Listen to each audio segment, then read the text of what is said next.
कहानी की शुरुआत में हम एक ऐसे इंसान को देखते हैं जो किसी से डर करके भाग रहा था। दरअसल इस इंसान को कोई खतरनाक इंसान मारने के लिए इसके पीछे हाथ धो करके पड़ा हुआ था और आखिरी में वो उस इंसान को एक ट्रक के सामने से आसमान में उठा ले जाता है और उस आदमी को वो आसमान में ही जान से मार देता है। ट्रक लेकर के जो आदमी यहाँ पर आया था वो ये सब कुछ देख करके बहुत डरा हुआ था। खैर इसी के साथ ये सीन यहाँ पर कट हो जाता है और हमें 23 साल बाद का सीन दिखाया जाता है, जहाँ पर हम कुछ पुलिस वालों को देखते हैं जो एक ट्रक की जांच कर रहे होते हैं। दरअसल ये ट्रक अचानक से बीच रोड पर आ गया था और इस ट्रक के अंदर ढेर सारे लाशों को रखा गया था। एक पुलिस वाला इस ट्रक के में लगे हुए ट्रैप में फंस जाता है, जिसकी वजह से उसे चोट लग जाती है और अब सबको मालूम चल जाता है कि इस ट्रक के पास जाना खतरे से खाली नहीं है। कुछ समय के बाद हमें डैनी को दिखाया जाता है जो इन सभी का कैप्टन है। वो सभी लोगों से कहता है कि वो अब 23 साल बाद दोबारा आ चुका है और हमें सावधान रहना होगा, हमें उससे लड़ने के लिए पूरी तैयारी करनी होगी। उसी समय ट्रक के साइलेंसर में से एक सामान बाहर निकलता है और वो पुलिस के वैन में जाकर के लग जाता है। कुछ समय के बाद वही हथियार दोबारा ट्रक के साइलेंसर के अंदर चला जाता है। अब जो डैनी था यानी कि कैप्टन इन लोगों से कहता है कि इस ट्रक को कहीं दूर भेज दो। अब दो लोग उस ट्रक को लेकर के कहीं दूर जा रहे थे उस ट्रक को सील करने के लिए, लेकिन उसी समय हम देखते हैं कि वो इंसान अपने ट्रक को हासिल करने के लिए यहाँ पर आ चुका है और वो अपने हथियार की मदद से जंजीर को तोड़ करके ट्रक को नीचे की तरफ गिरा देता है। इसके बाद वो अपने ही ट्रक को लेकर के इन लोगों के सामने से गुजरता है और ये लोग कुछ नहीं कर पाते हैं। दरअसल ये इंसान हर 23 साल बाद यहाँ पर आता था और लोगों को मारता था और फिर से यहाँ से जाने के बाद फिर से 23 साल बाद आता था। जब वो ट्रक को लेकर के यहाँ से जाता है तो दोबारा वो ट्रक वापस इन लोगों के पास आने लगती है। अब लड़की उस ट्रक को चेक करने के लिए जा रही थी, लेकिन तभी पीछे से वो खतरनाक इंसान आ जाता है और इस लड़की के दोस्त को पकड़ लेता है। ये लड़की उसे गन से शूट तो करने जा रही थी, लेकिन तभी वो उस आदमी को लेकर के यहाँ से गायब हो जाता है और ये लड़की बेचारी अपने दोस्त को बचा नहीं पाती है। अब यहाँ पर सीन कट करके हमें गैलन नाम करके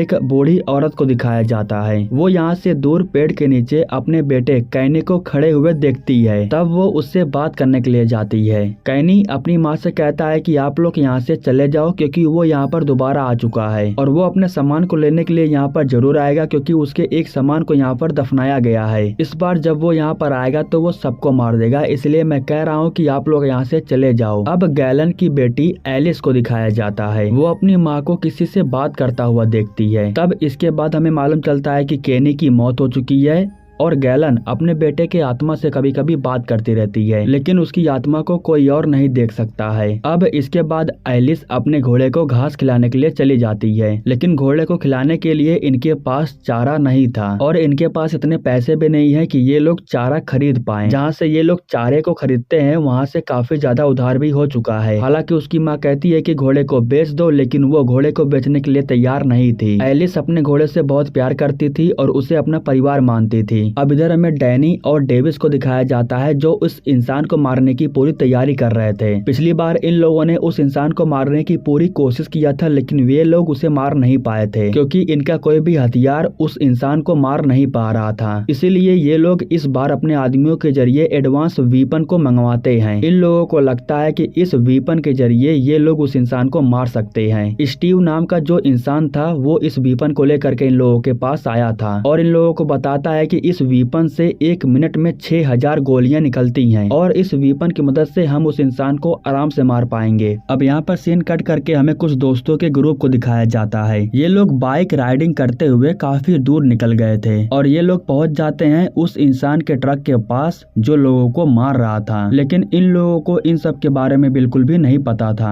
अब ये सभी दोस्त मजाक मस्ती करते हुए उस ट्रक के पास चले जाते हैं। इनमें से एक दोस्त था जो उस ट्रक के ऊपर ही हल्का होने लगता है। दरअसल ये सभी लोग उस ट्रक को कबाड़ा ट्रक समझ करके उसके साथ खेलने लगते हैं, लेकिन जब ये लोग उसे पत्थर से मारते हैं तो वो पत्थर दोबारा इन्हें ही आकर के लग जाता है। इन्हीं में से एक दोस्त जा करके पीछे के गेट को खोल देता है। ये लोग देखते हैं कि व्हाइट कलर के कपड़ों में बहुत सारे लोगों को लपेट करके रखा गया है। जैसे ही चेक करने के लिए ये लोग अंदर जा रहे थे तभी ट्रैप इन लोगों के ऊपर गिरता है, लेकिन इनमें से किसी को नुकसान नहीं पहुँचता है। ये लोग बच जाते हैं और यहाँ से भागने लगते हैं क्योंकि अब ये लोग बहुत ज्यादा डर गए थे। उसी समय ट्रक के साइलेंसर में से फिर से वही हथियार बाहर निकलता है और इनके एक दोस्त को पकड़ लेता है। अब वो हथियार इनके एक दोस्त के पैरों में घुस चुका था, लेकिन फिर भी इसके सभी दोस्त इसे छोड़ करके जाते नहीं है, बल्कि इसकी हेल्प करने के लिए रुकते हैं और उस हथियार को उसके पैर में से खींच करके बाहर निकालने लगते हैं। उसी समय वो ट्रक इन लोगों को अपने तरफ खींचने लगता है। इनमें से इनका एक दोस्त था जो बहुत डर जाता है और वो अपनी बाइक को लेकर के यहाँ से भाग जाता है। अब जिसके पैर में वो हथियार घुसा हुआ था वो ट्रक के पास आकर के चिपका हुआ था। उसी समय वो खतरनाक इंसान यहाँ पर आ जाता है और वो अपने साथ एक और इंसान को मार करके लाया हुआ था।